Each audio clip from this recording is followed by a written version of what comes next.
In part one of this two-part series, we brought you the story of this woman, Bunge Msibi, who was sterilized at age 17 without her knowledge or consent.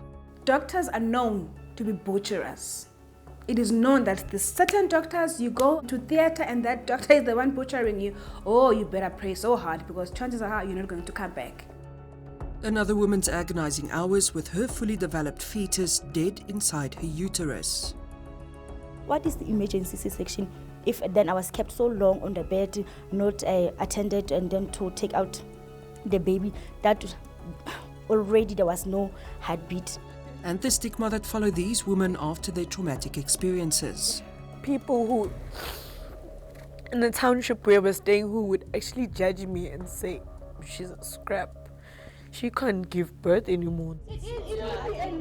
Bunge is now vowed to fight back against a broken health system. That's where I want him. The health system will change, and I'm going to play a very vital role in making sure my presence is felt and the change that we deserve as people of South Africa does happen.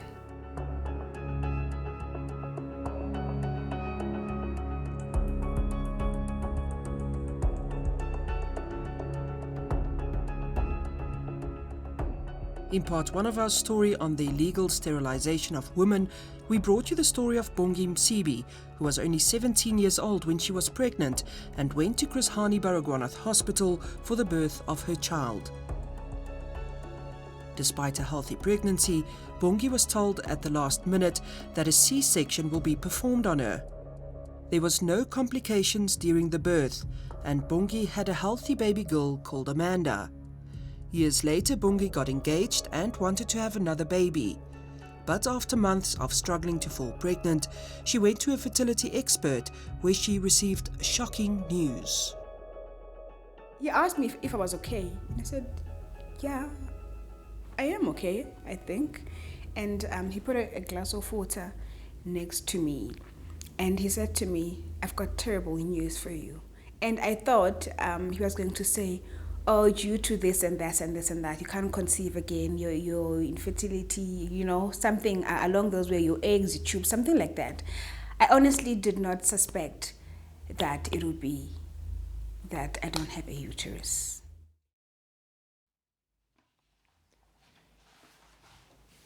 This is a complaint that I wrote to Baba to the quality department. To date, Bunge has approached Chris Hani Baragwanath Hospital and senior doctors for answers. Frustrated by the inadequate responses, she then turned to the National Health Ministry, the Office of the Presidency, the Public Protector, the National Health Professions Council of South Africa, and the Provincial Health Department.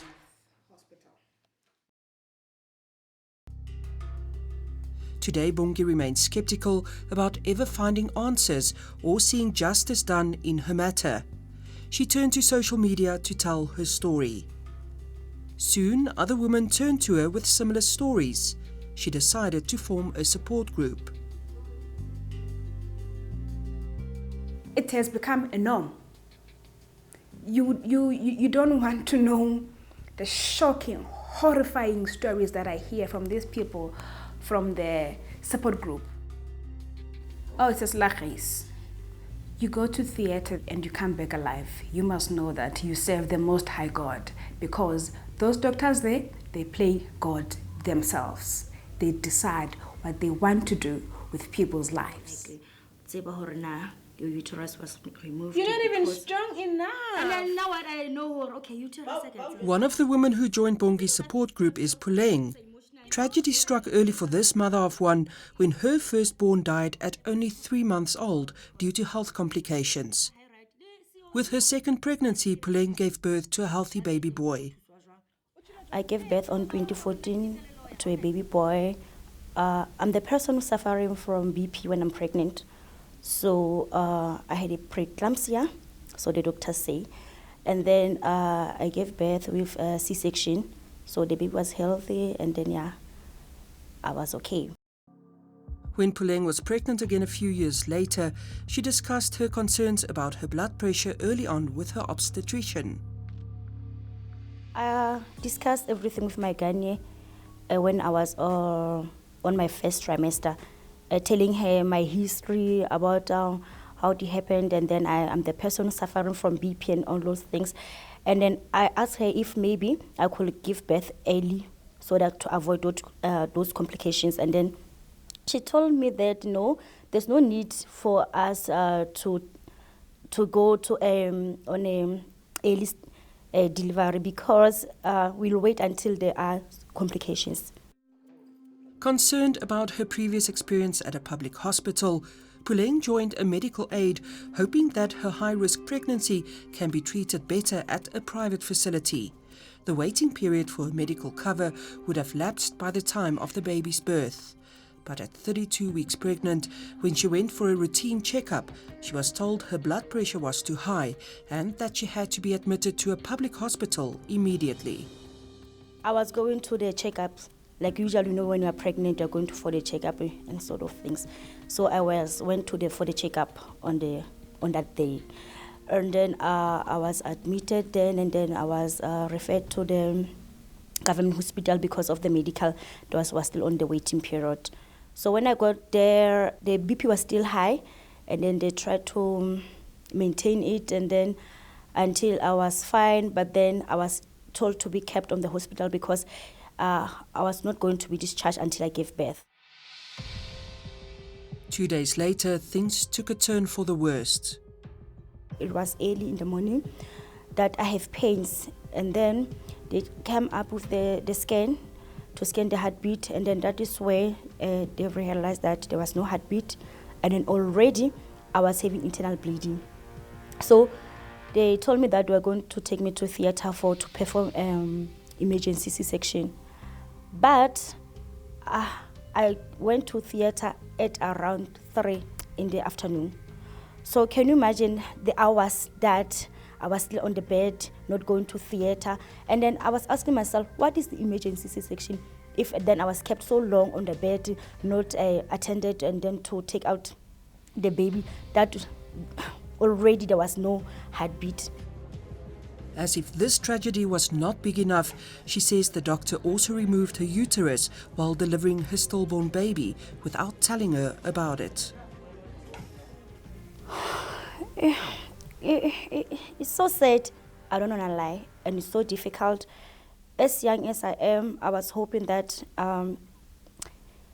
maybe after giving a birth, my partner will marry me, or maybe I will get married by some point, or maybe I can get another children.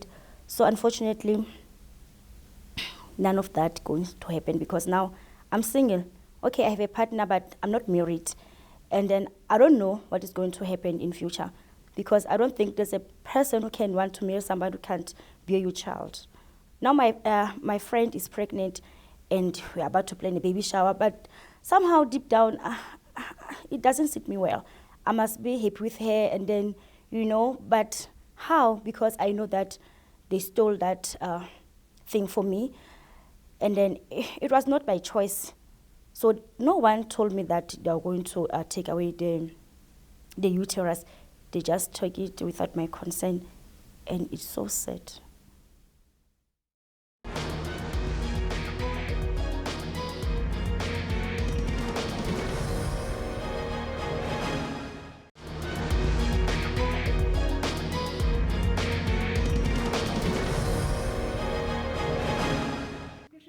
Kicks in, I have my uterus back. If I don't have my uterus Which is back, highly uterus is gone forever. Just like Bunge, Sipindile says she also went to Chris Hani Baragwanath Hospital when she was only 15 and pregnant. She says she too was told at the last minute that a caesarean will be performed on her. She complained to hospital staff about a bad smell coming from her caesarean wound, but they discharged her nonetheless. I got discharged on the 12th of August. So when I got discharged, as I was walking, and it was late. So as I was walking on the side of my C-section opened up and I didn't know what was happening. I was very nervous, thinking what's happening right now. Let me just get home and explain to my granny because I used to stay with my granny. So as I get home, it was a bit late and my mom also was on her way to come and see my son because I just recently delivered and everything. So as I get home, I explain my granny, this thing has been coming out. I don't know what's happening. She says, if till tomorrow this thing is still coming out, we will rush you to the hospital. So it's still coming out and it's smelling very, very bad. I get to the hospital, I see a doctor, I start explaining myself, and then she makes me lie on the bed. She took like something that was like a metal, and in fact it was a metal. She put it under my vagina, and a whole lot of dirt, stinking dirt was coming out. And then she went to the lab, she came back, and she just told me that your womb is septic. The teenager was told that they had to operate on her again. My mom was on the other side, so nobody actually explained to her what was happening.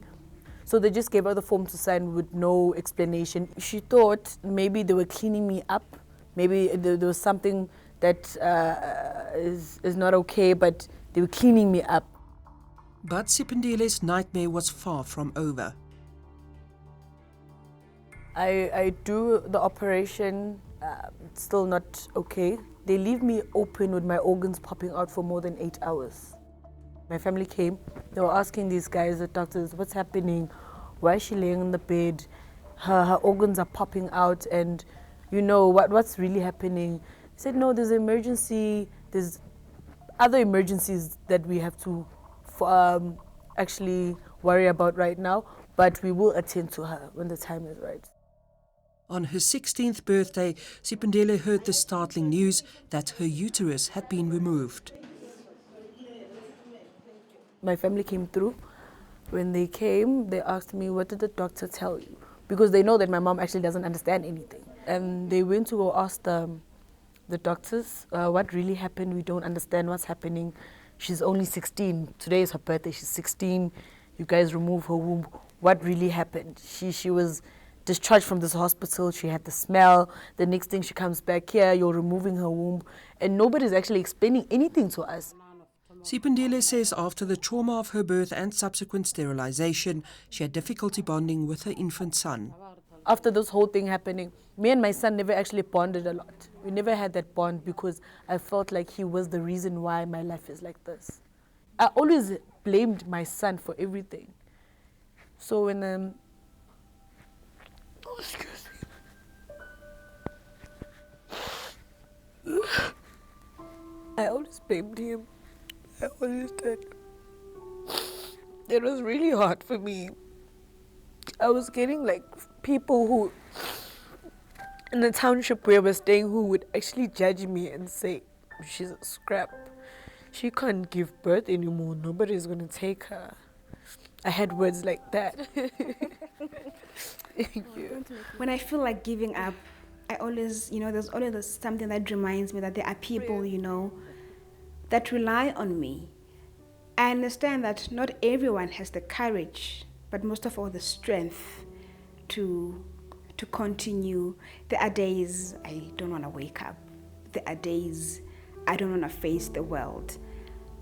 But because I'm not doing this for myself, I need to put on my big girl panties and continue and do what needs to be done.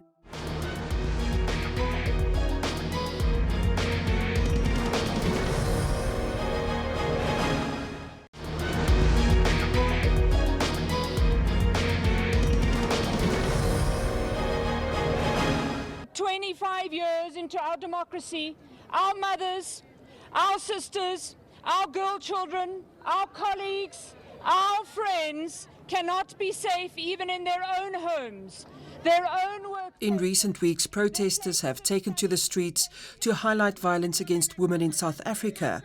Meanwhile, gender activists believe that in our public and private hospitals, a lesser-known form of violence is perpetrated against hundreds of women every year. This phenomena has been dubbed medicalized violence, and sterilization specifically is seen as a violation of a woman's reproductive health rights that are protected under our law.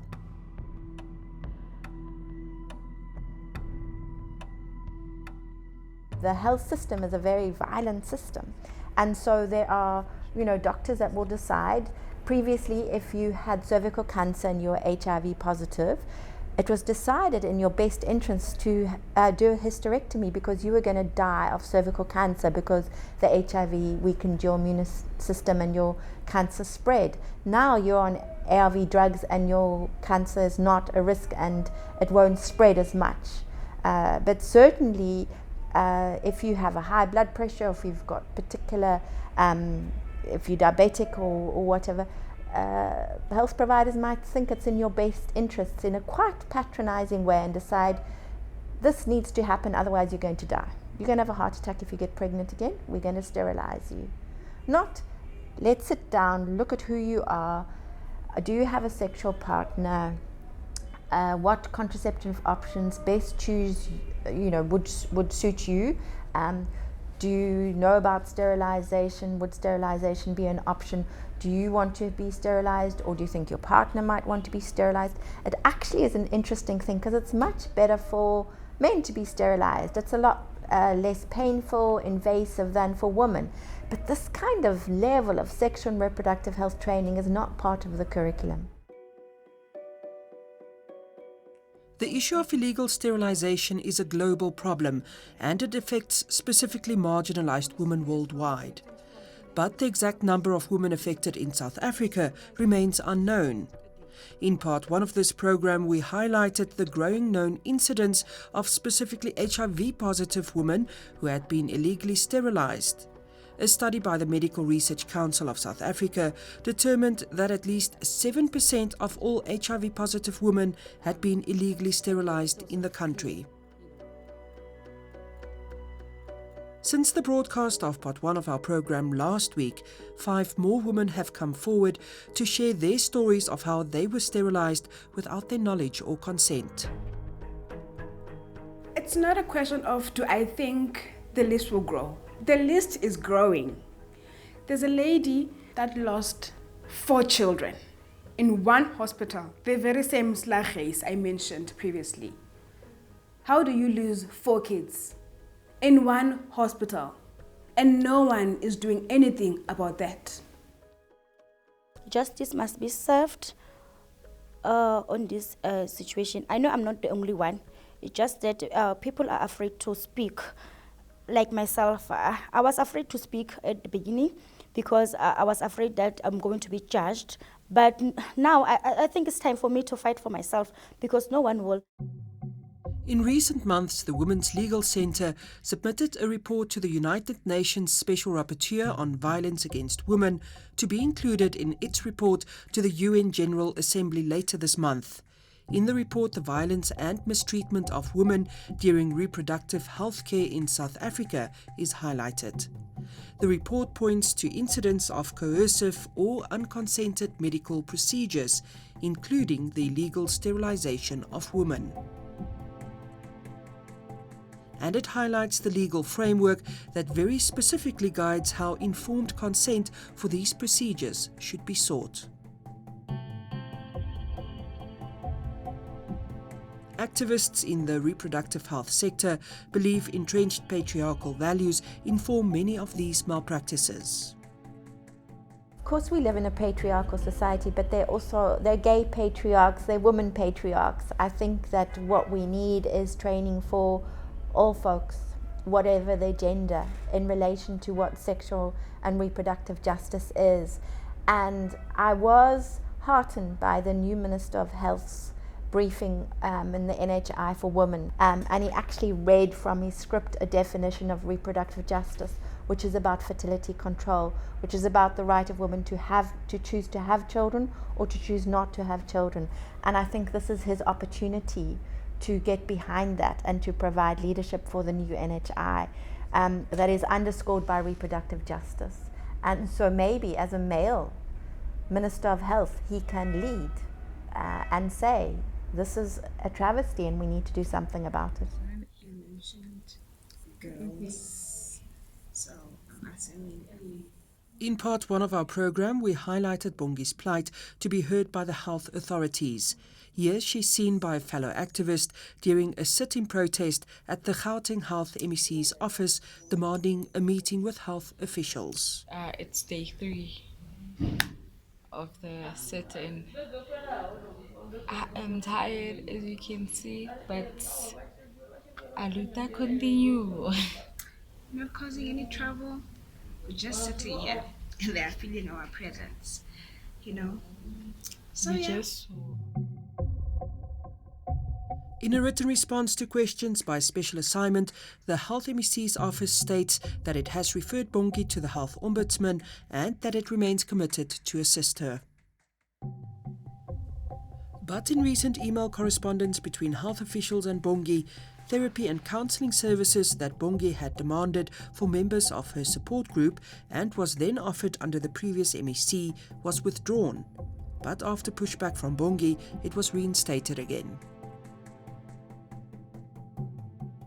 For me to really say, someone listened to me, I had to enforce, I had to fight, I had to say harsh words, I had to do sit-ins, I had to be persistent, I had to leave work and go to the department the entire day and make noise like a crazy woman, burst into tears, shout. I feel that the department and HPCSA have a contribution to what we are seeing today. The department will literally tell you this, we will do this, we will do that. The next thing you ask them what's happening, just because you started contacting legal services and all these things, attorneys, they start telling you that they're not going to help you. But yes, we are taxpayers, you know, we pay tax every month. But at the end of the day, they say government is for people. And when we come and we knock at the door and we're asking for help, they sweet talk us right now. When it has to happen, they don't do it. We just want justice. That's the only thing we want. The system must change. The system should change because there's a lot of things that are happening out there and people are just suffering. There's a lot of people who are suffering, who need help. 61I of the Criminal Procedure Act. The sentence that In July, Special Assignment broadcast a story on the extent of medical malpractice, where in the first ever case in our history, a doctor was sent to prison for medical negligence. To deal with medical errors. In an interview then with the President of the Health Professions Council of South Africa, Dr. Kgosi Letlape admitted that our health system is faced with serious challenges. When you're talking of staff shortages, medication shortages, equipment shortfalls, long queues, long working hours, insufficient cover in the private sector, people's choice of practitioner being limited in the private sector, people's forms of treatment being curtailed. All these issues lead to an environment where ethical practice is challenged. What we do in healthcare is not perfect. Outcomes are not guaranteed. But what we expect is professional conduct in accordance with what is expected of the profession, of the colleagues, and of the training and competencies that practitioners have. But even in that scenario, patients can still be harmed. For Bunge, it has become her life mission to help change this broken system. This is not directed to any individual. I am not fighting an individual. I am fighting the system. It is a system that is failing us. It is a system that is allowing these people to treat us as they treat us. The health system will change. It won't be today or tomorrow, but it will change. And I'm going to play a very vital role in making sure that my presence is felt and the change that we deserve as people of South Africa does happen.